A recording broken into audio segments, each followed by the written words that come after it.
성도 여러분 반갑습니다. 송신대학교에서 기독교 교육을 가르치고 있는 함영주 교수입니다. 주만나와 큐티를 보다는 하나님의 말씀을 가까이 할 수 있는 좋은 도구입니다. 2월에도 주만나 묵상과 큐티를 보다를 통해 하나님과 더욱 친밀해지시기를 바랍니다. 큐티하는 당신이 하나님의 뷰티입니다. 샬롬, 안녕하세요. 주만나 디렉터 최범재 목사입니다. 본문 세미나 강의를 시청하시는 성도님들을 주님의 이름으로 환영하고 축복합니다. 주만나 2호로에서는 다니엘서 6장에서 10장까지의 내용과 에스라서 전체를 다루고 있습니다. 2월을 여는 글을 보겠습니다. 인도의 기독교 성자였던 선다싱의 글입니다. 예수님을 위하여 죽기는 쉬우나 예수님을 위해 살기는 어렵다.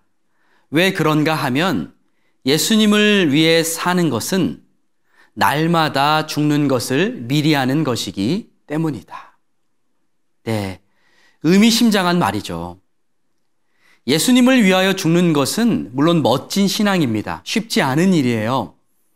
그런데 선다싱은 예수님을 위해 죽는 것보다 예수님을 위해 사는 것이 더 어렵다고 말하죠. 왜냐하면 예수님을 위해 사는 것은 날마다 죽는 것이기 때문입니다. 날마다 나의 옛자의 모습을 버리는 것은 만만치 않은 일입니다. 그럼에도 우리는 날마다 내가 죽고 예수로 사는 그런 삶을 살아야 합니다. 고린도전서 15장 31절 읽겠습니다. 형제들아, 내가 그리스도 예수 우리 주 안에서 가진 바 너희에 대한 나의 자랑을 두고 단언하노니 나는 날마다 죽노라. 아멘. 사도 바울은 자신이 자랑할 것이 있는데 그것은 날마다 죽는 것이라고 말했어요. 참 이상한 일이죠. 날마다 죽는 것을 자랑하는 것은요, 정상적으로 보이지 않아요. 그런데 날마다 죽는 것이야말로 하나님 앞에서 우리가 온전히 살아나는 비결입니다. 성도 여러분, 우리는 날마다 나의 욕심과 탐심을 십자가에 못 박아야 합니다. 그리고 성령과 예수로 충만한 삶을 살아야 돼요. 그래야만 복음의 권세와 능력을 온전히 경험할 수 있습니다. 하나님의 풍성한 은혜를 더 누릴 수 있고 하나님의 자녀다운 삶을 살 수 있는 거예요. 내가 죽고 예수로 사는 복된 삶을 살아내실 수 있기를 주님의 이름으로 축복합니다. 이제 다니엘서를 살펴보겠습니다. 다니엘서는 언제 기록되었을까요? 주전 약 605년에서 536년 사이로 추정됩니다. 다니엘은 바벨론 왕 느부갓네살이 주전 605년에 첫 번째 포로들을 잡아갈 때 잡혀갔어요. 그리고 거기서 바벨론 제국과 바사 제국에서 활동했습니다. 수룹바벨은 고레스 왕 통치 원년에 예루살렘으로 귀환했고 다니엘은 고레스 치세 3년까지 사역했습니다. 다니엘 10장 1절입니다. 바사왕 고레스 제3년에 한 일이 벨드사살이라 이름한 다니엘에게 나타났는데 그 일이 참되니 곧 큰 전쟁에 관한 것이라. 다니엘이 그 일을 분명히 알았고 그 환상을 깨달으니라. 네, 이 구절을 보면 다니엘이 고레스 왕 3년 차에도 여전히 사역의 자리에 있었다는 것을 알 수 있죠. 그는 바벨론의 느부갓네살 왕부터 시작해서 바사의 고레스 왕까지 왕조가 2번 바뀌는 동안 아주 오랜 기간 하나님께 쓰임을 받았습니다. 10대 때부터 80대까지 거의 70년에 가까운 세월 동안 하나님의 손에 붙들린 바 되었죠. 우리 역시 다니엘처럼 80대가 되어서도 하나님께 멋지게 쓰임받는 인생이 되기를 소망해야 합니다. 그리고 끝까지 충성을 다해야 돼요. 다니엘이 하나님께 오랜 기간 이렇게 쓰임을 받았던 이유는요, 여러 가지가 있겠지만 그 중에 하나는 그가 끝까지 죽도록 충성하는 삶을 살았기 때문입니다. 하나님은요, 충성을 다하는 자녀를 결코 내치지 않으십니다. 끝까지 붙들어 주세요. 물론 하나님은 우리가 연약해도 계속 은혜를 주시고 붙들어 주십니다. 그러니 우리가 충성을 다하면 하나님이 얼마나 우리를 귀하게 여기시겠습니까? 성도 여러분, 올해 2024년을 포함해서 앞으로 호흡이 닿는 그 순간까지 하나님께 충성된 삶을 살아 끝까지 쓰임받는 복된 인생이 되시길 주님의 이름으로 축복합니다.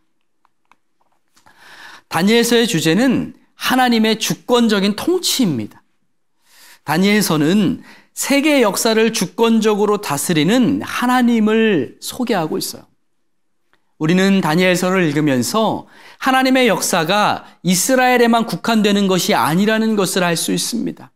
그리고 예루살렘의 멸망이 하나님 역사의 종말을 의미하는 것도 아니라는 것을 알 수 있습니다. 하나님은 모든 역사의 주관자이십니다. 그리고 하나님의 역사는 결코 끝나지 않죠. 다니엘서의 또 다른 주제는 이스라엘을 향한 하나님의 전능하신 계획입니다. 하나님의 러브레터라는 책에 있는 글 한 꼭지 읽어드리겠습니다. 다니엘 시대를 살았던 하나님의 백성들은 안전 그물망 없이 공중에 던져진 느낌이었을 것이다. 그들은 하나님의 약속을 오랫동안 잘못 해석해왔다. 그들은 다윗의 왕자가 절대 비어있지 않을 거라는 소망을 품고 살아왔다. 그들은 거룩한 도시가 파괴되고 하나님이 계신 거룩한 성전이 파괴되리라고는 상상도 못했다. 이스라엘 백성의 신학과 그들의 기대는 모두 무너졌다. 하나님은 무엇을 하고 계시는가? 우리가 섬김 하나님은 도대체 어떤 하나님인가? 우린 장차 무엇을 믿고 살아야 한단 말인가? 네.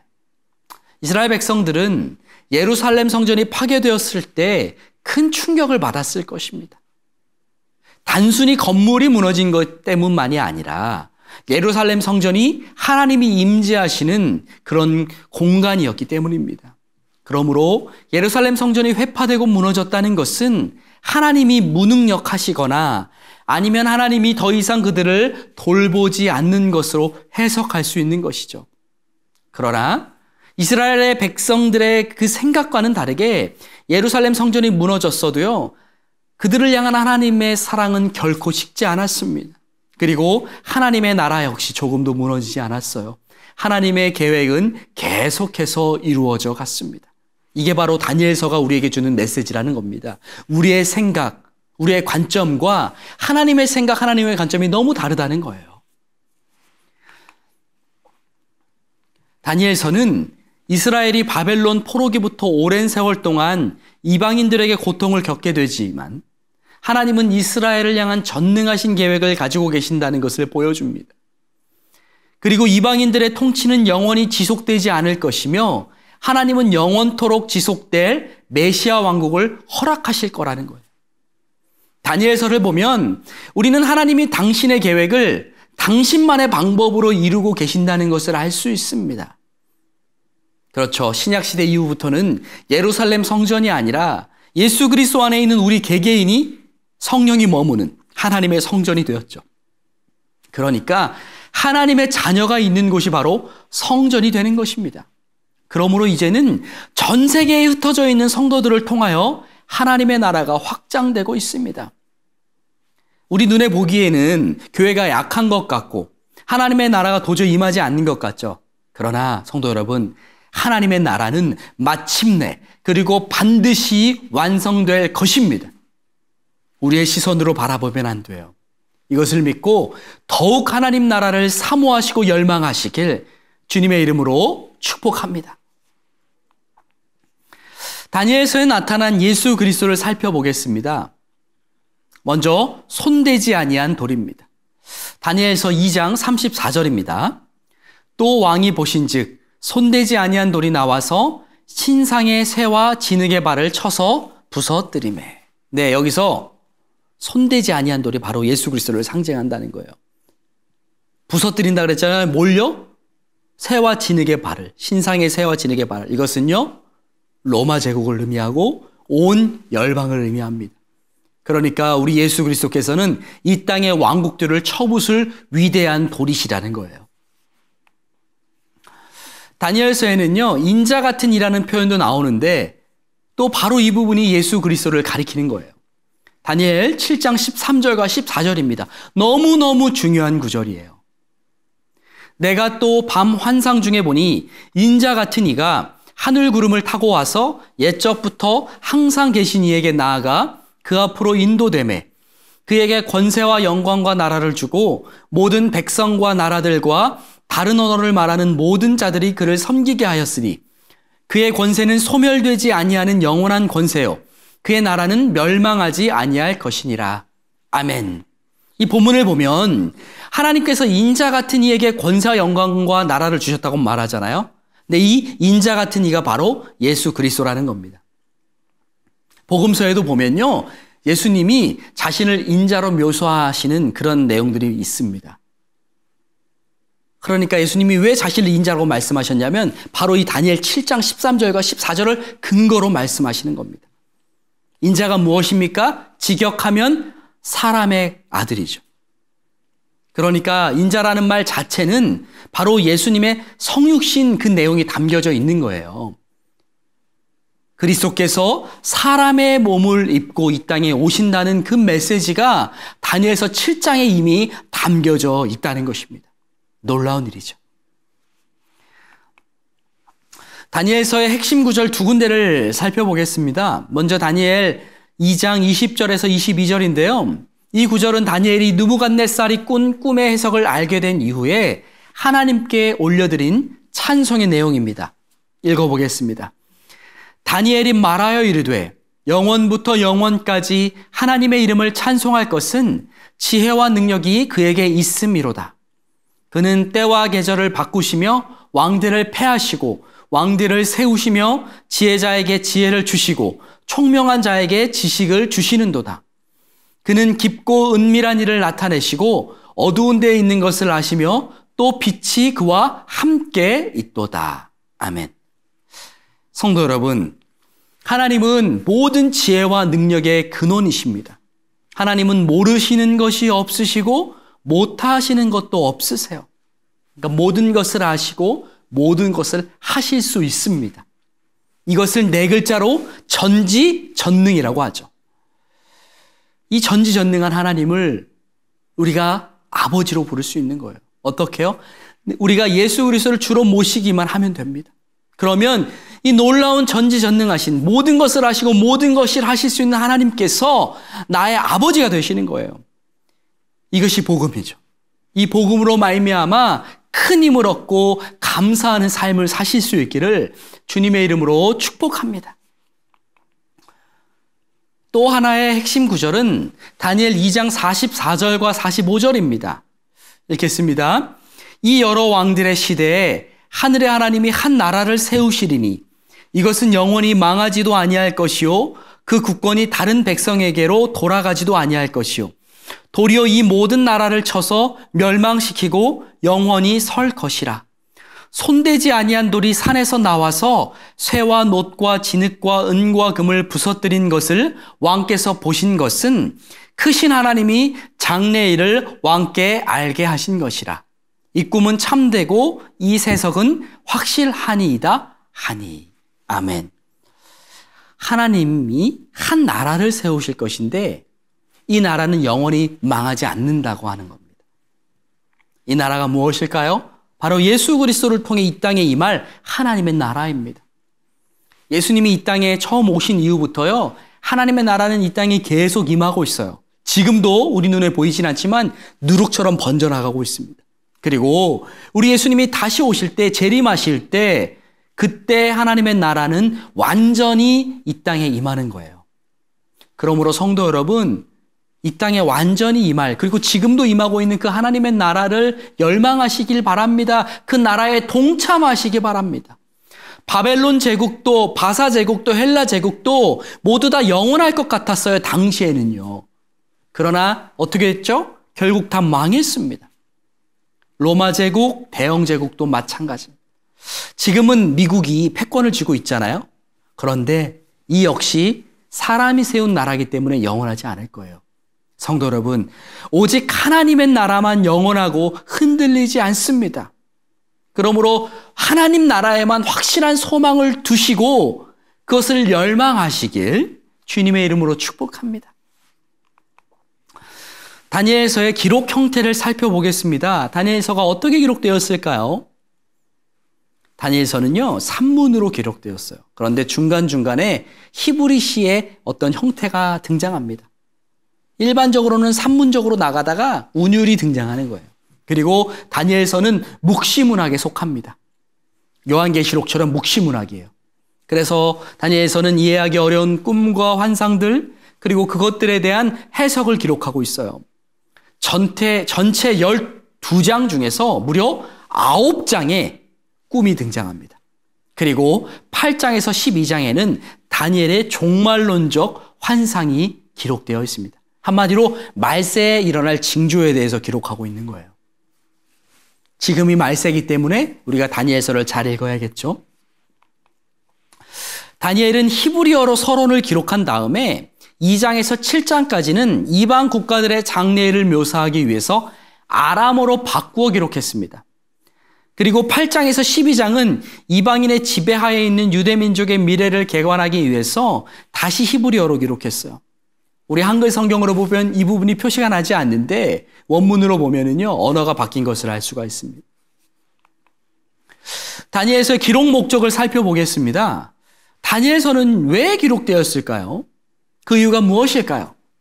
그것은 세계 역사를 주권적으로 다스리시는 하나님을 소개하기 위해서 기록되었다는 겁니다. 다니엘서는 바벨론 이후의 세계사와 메시아 왕국에 대한 큰 그림을 그리게 해줍니다. 바벨론, 바사, 헬라, 로마 제국이 흥망성쇠의 역사를 겪게 될 것이라는 것을 우리는 다니엘서를 통해서 알 수 있는데요. 지금 시점에서 보면 이 사건들이 이미 흘러간 역사잖아요. 이미 이루어진 역사여서 놀랍지 않을 수 있습니다. 그러나 다니엘서가 기록될 당시만 해도요, 이것은 엄청난 예언이었어요. 아무도 예상하지 못했는데 다니엘이 하나님께 환상을 받아서 앞으로 일어날 일을 기록한 것이죠. 그리고 그 예언은 우리가 알고 있듯이 그대로 성취되었죠. 바벨론, 바사, 헬라, 로마 다 일어났다가 멸망했잖아요. 결국 다니엘서가 말하려는 것은요, 세상 왕국은 영원하지 않고 메시아 왕국만이 영원토록 지속될 것이라는 겁니다. 다니엘 6장 9절부터 10장까지 간략하게 본문의 내용을 요약해 보겠습니다. 6장 9절에서 18절의 핵심 내용은요, 사자굴에서 살아남은 다니엘입니다.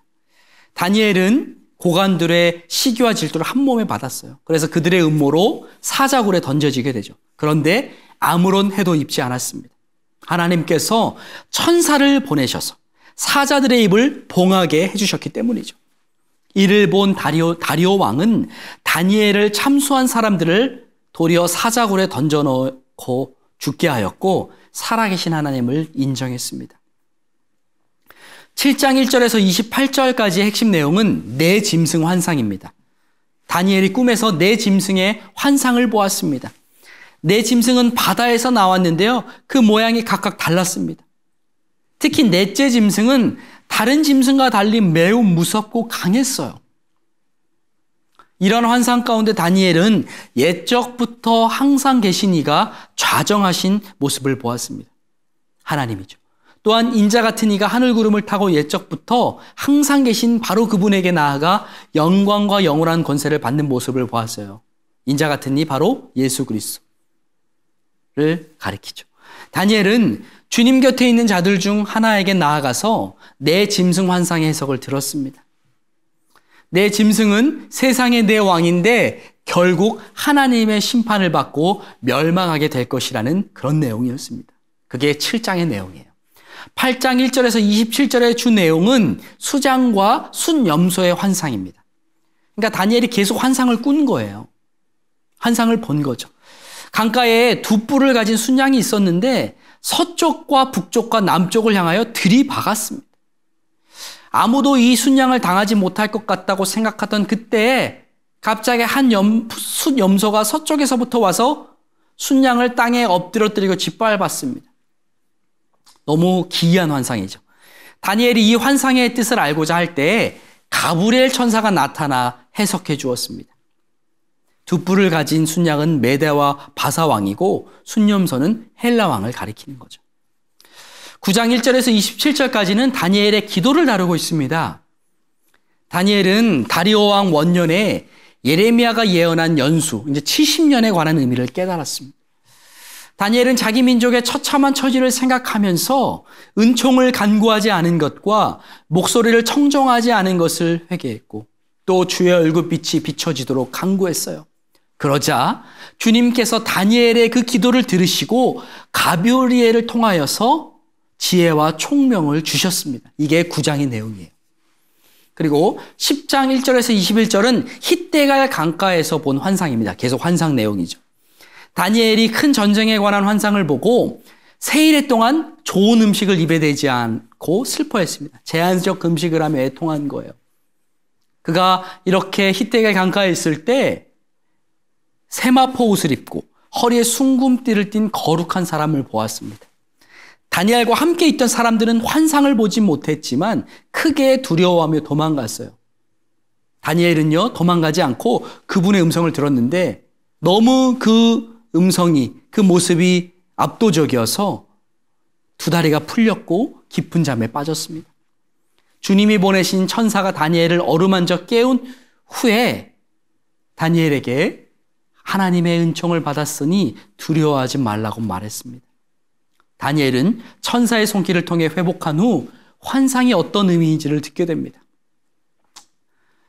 이를 통해 우리가 알 수 있는 것은요, 우리가 하나님의 뜻을 분별하는 데 있어서 그 능력 역시 하나님이 주셔야 한다는 거예요. 성도 여러분, 우리는요, 많은 것들을 보고 삽니다. 그리고 하나님께서도요, 계속해서 세밀하게 음성을 들려주세요. 사탄도 거짓 음성을 우리에게 심습니다. 그렇기 때문에 우리는 날마다 주님께 영적 분별력을 구해야 돼요. 하나님의 선하시고 기뻐하시고 온전하신 뜻을 깨달아야 됩니다. 그런 삶을 사시기를 주님의 이름으로 축복합니다. 이제 에스라서를 살펴보겠습니다. 에스라서의 개요를 먼저 보겠는데요. 에스라서가 다루는 연대는 주전 538년부터 458년까지입니다. 1장에서 6장까지는 주전 538년에서 516년까지의 역사를 수룹바벨 성전 재건 사역을 중심으로 기록합니다. 그리고 7장에서 10장까지는 에스라가 귀환하여 사역한 주전 458년의 사역을 기록하고 있어요. 참고로 에스라는요, 아닥사스다 1세의 통치 기간에 사역했습니다. 에스라서의 주제는 두 가지입니다. 먼저는 성전 재건입니다. 1장에서 6장까지는 성전 재건을 집중적으로 다루고 있는데요. 성전 재건은 주전 536년에 시작되었고 주전 534년에서 520년까지 중단되었습니다. 그리고 얼마 후에 성전 재건이 재개되어서 주전 516년에 완공됩니다. 에스라서의 또 다른 주제는 남은 자들의 회복입니다. 첫 번째 주제가 뭐라고요? 성전 재건. 그리고 두 번째 주제는 남은 자들의 회복입니다. 이것은 7장에서 10장이 이 내용을 다루고 있습니다. 에스라서는 수룹바벨과 에스라의 지도력 아래 예루살렘으로 돌아온 남은 자들의 영적, 도덕적, 사회적 회복을 다룹니다. 에스라서에 나타난 예수 그리스도를 살펴보겠습니다. 에스라서에는 메시아에 대한 직접적인 인용이 없습니다. 하지만 우리는 에스라서를 통해 다윗의 후손이 끊어지지 않고 있다는 것을 알 수 있는데 바로 여기에 복음이 심겨져 있는 거예요. 하나님은 메시아를 이 땅에 보내시기 위해 다윗과 맺은 언약을 지키시고 또 다윗의 후손을 보호하셨습니다. 왜요? 다윗의 후손 뒤에 예수 그리스도가 태어나야 하기 때문이죠. 결국 에스라서에 나타난 족보가 이어져서 예수 그리스도가 탄생하게 되는 거예요. 특별히 에스라서에 등장하는 수룹바벨은요, 여고냐의 손자인데 다윗 왕의 후손입니다. 그의 후손들이 계속 이어지다가 예수 그리스도가 탄생하는 것이죠. 그러므로 우리는 에스라의 족보를 통해서 하나님의 놀라운 구원 계획과 섭리를 발견할 수가 있는 것이죠. 에스라서의 핵심 구절 두 군데를 살펴보겠습니다. 먼저 에스라 1장 3절인데 읽어보겠습니다. 이스라엘의 하나님은 참 신이시라. 너희 중에 그의 백성된 자는 다 유다 예루살렘으로 올라가서 이스라엘의 하나님 여호와의 성전을 건축하라. 그는 예루살렘에 계신 하나님이시라. 고레스 왕이 고백한 내용입니다. 절대 권력을 가진 이방인의 왕의 입에서 하나님을 찬양하는 내용이 흘러나온 거예요. 참으로 놀라운 일입니다. 또 다른 핵심 구절은 7장 10절입니다. 에스라가 여호와의 율법을 연구하여 준행하며 율례와 규례를 이스라엘에게 가르치기로 결심하였었더라. 이 구절은요, 에스라의 사명을 기록한 구절이라고 할 수 있어요. 에스라가 하나님의 영광을 위해서, 이스라엘 백성들을 위해서 한 일이죠. 에스라는 하나님의 말씀을 연구하였고, 연구해서 본인만 아는 것에 그친 것이 아니라 그 말씀을 준행했습니다. 그리고 그것을 백성들에게 가르쳤어요. 우리 역시 하나님의 말씀을 알게 힘써야 합니다. 지금 본문 세미나를 들으시는 이유도 하나님의 말씀을 알기 위해서 들으시는 거잖아요. 그리고 우리는요, 이 지식으로 멈추지 않아야 합니다. 아는 데서 멈추지 않고 말씀대로 살아내기 위해 몸부림쳐야 돼요. 그리고 나만이 아니라 다른 사람들도 말씀을 알 수 있도록 가르쳐서 지키게 해야 합니다. 예수님도 우리에게 이것을 명령하셨어요. 마태복음 28장 19절, 20절. 너무 중요한 말씀이죠. 우리에게 주신 사명 그 말씀인데 제가 한번 읽어보겠습니다. 그러므로 너희는 가서 모든 민족을 제자로 삼아 아버지와 아들과 성령의 이름으로 세례를 베풀고 내가 너희에게 분부한 모든 것을 가르쳐 지키게 하라. 볼지어다 내가 세상 끝날까지 너희와 항상 함께 있으리라 하시니라. 아멘. 예수님이 우리에게 주신 사명인데 내용이 뭐예요? 다른 사람들에게 가서 복음을 전하고 말씀을 가르쳐서 지키게 하라는 거예요. 이것을 우리에게 분명하게 명령하셨습니다. 이것을 다른 말로 하면, 간단하게 말하면 제자 삼는 삶이라고 할 수 있죠. 성도 여러분, 예수님의 이 명령에 순종하시기 바랍니다. 복음을 전하시고 또 말씀을 가르쳐서 지키게 하시기 바랍니다. 제자 삼는 삶, 복 있는 삶입니다. 그런 삶을 사시길 주님의 이름으로 축복합니다. 에스라서의 기록 목적을 살펴보겠습니다. 에스라서는 바벨론 포로에서 귀환한 이후의 역사를 알려주기 위해 기록되었어요. 에스라서는 스룹바벨을 통한 1차 귀환과 에스라를 통한 2차 귀환을 다룹니다. 특히 포로 생활에서 돌아온 유대인 공동체의 도덕적, 영적 기초를 훼손시키는 사회적, 종교적 요소라는 심각한 문제를 다루고 있어요. 어떻게 유대인 공동체가 선조들이 저질렀던 언약 파기라는 잘못을 피할 수 있는지를 알려줍니다. 또한 에스라서는 우리에게 하나님께서 기억하시는 헌신된 소수가 되라고 말씀합니다. 스룹바벨과 함께 귀환한 사람들이요, 총 49,897명인데 에스라와 함께 귀환한 1,754명과 함께 이 사람들은요, 수십 년 후에도 고향을 잊지 않았던 소수의 사람들이었습니다. 그들은 하나님이 허락하신 약속의 땅에서 하나님을 경배하기를 원했기 때문에 바벨론에서의 성공과 자신들이 쌓은 모든 기득권을 포기하고 걸어서 4개월이나 걸리는 고된 여행길을 감수했어요. 그랬기 때문에 하나님께서는 헌신된 소수의 무리를 단체로 보지 않으시고 한 사람 한 사람 이름을 불러가며 이 지루한 족보를 나열하신 겁니다. 하나님 나라의 명예의 전당에 이름을 새기시는 것이죠. 그러니까 족보 나열된 게 의미 없는 게 아니에요. 그만큼 하나님이 그 한 사람 한 사람을 기억하신다는 거예요. 그러므로 성도 여러분, 이 세상 사람들이 기억하는 인생이 아니라, 거기에 초점을 맞추는 것이 아니라 하나님이 기억하시는 인생이 되시기를 바랍니다. 사람들의 마음에 새겨진 인생이 아니라 하나님의 가슴에 새겨진 인생이 가장 복된 인생인 줄 믿으시기 바랍니다. 하나님 나라를 위해 헌신하셔서 하나님 나라의 명예의 전당에 이름을 새기실 수 있기를 주님의 이름으로 축복합니다. 에스라서 본문 내용을요, 간단히 살펴보겠습니다. 1장 1절에서 11절은 고레스의 귀환 명령을 다루고 있어요. 하나님이 예레미야를 통해 말씀하신 예언을 이루시려고 바사왕 고레스를 감동시키셨습니다. 고레스는 포로로 잡혀있는 이스라엘 민족이 고향으로 돌아가는 것을 허락했어요. 고레스는 이스라엘 백성들을 보내면서 예루살렘 성전을 건축할 것을 명령했습니다. 그리고 본래 여호와의 성전에 있었다가 바벨론에게 빼앗겼던 그릇들을 돌려주었습니다. 이 장은 바벨론 왕에게 사로잡혀 바벨론으로 끌려왔던 사람들의 자손들 중에서 다시 예루살렘과 유다로 돌아온 사람들이 소개됩니다. 가문과 숫자가 언급되었는데 돌아온 사람들의 총수는 42,360명이었습니다. 어떤 족장들은 성전 건축이 잘 진행되도록 예물을 기쁘게 드렸습니다. 이게 기록되어 있는 거예요. 에스라 3장은 번제를 드리고 성전 건축을 시작하는 내용입니다. 이스라엘 백성들은 귀향한 지 7개월 만에 일제히 예루살렘에 모여서 제단을 쌓고 번제를 드렸습니다. 예배를 드렸다는 말이에요. 뿐만 아니라 그들은 초막절을 지켰고 그 이후에도 지속적으로 번제를 드렸습니다. 그리고 그들은 귀향한 지 2년 2개월이 되던 날부터 성전을 짓기 시작했습니다. 성전 건축을 주도한 사람은 수룹바벨과 예수아와 제사장들과 레위 사람들이었습니다. 4장은 성전 건축을 방해하는 내용입니다. 그러니까 유다와 베냐민의 대적들이 나타나서 성전 건축을 함께 하자고 제안했거든요. 그런데 스룹바벨이 거절했습니다. 이때부터 대적들이 성전 건축을 본격적으로 방해하기 시작했습니다.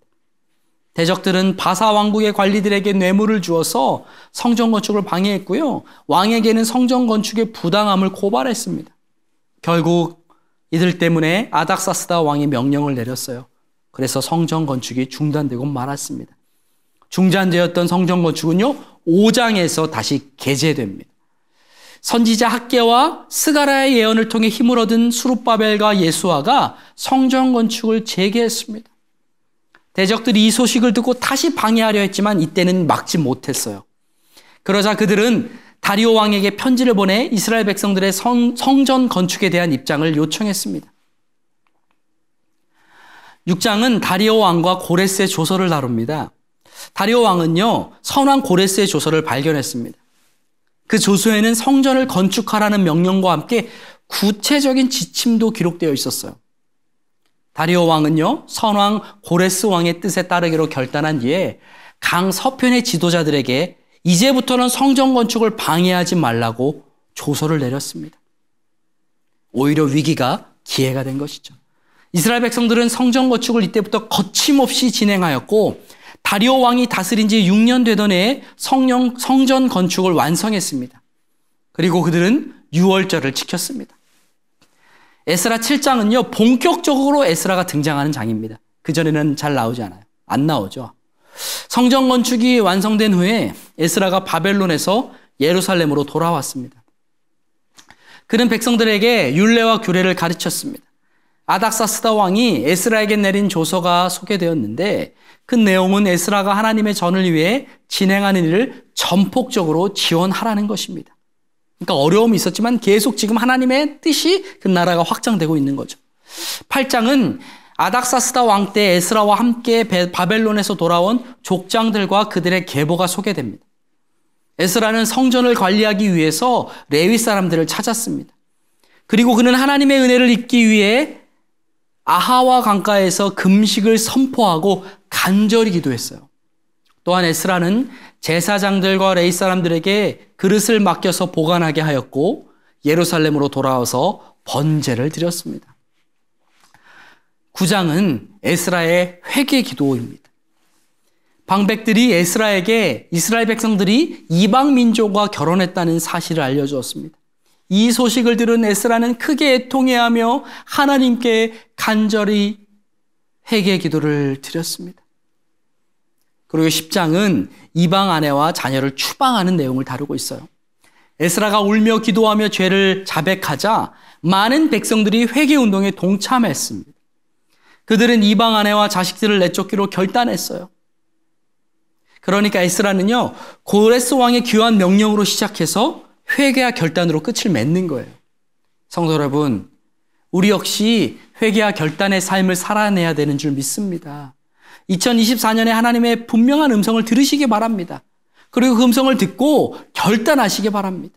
그래서 하나님의 예비하신 그 풍성한 애를 다 받아 누리시길 주님의 이름으로 축복합니다. 이로써 다니엘서와 에스라서의 본문 세미나를 마쳤습니다. 성도 여러분, 영적 품격을 우리는 높여야 돼요. 품격 있는 성도가 되시기 바랍니다. 그러려면 어떻게 해야 되죠? 2월에도 변함없이 하나님의 말씀을 사모함으로 큐티하시기 바랍니다. 감사합니다.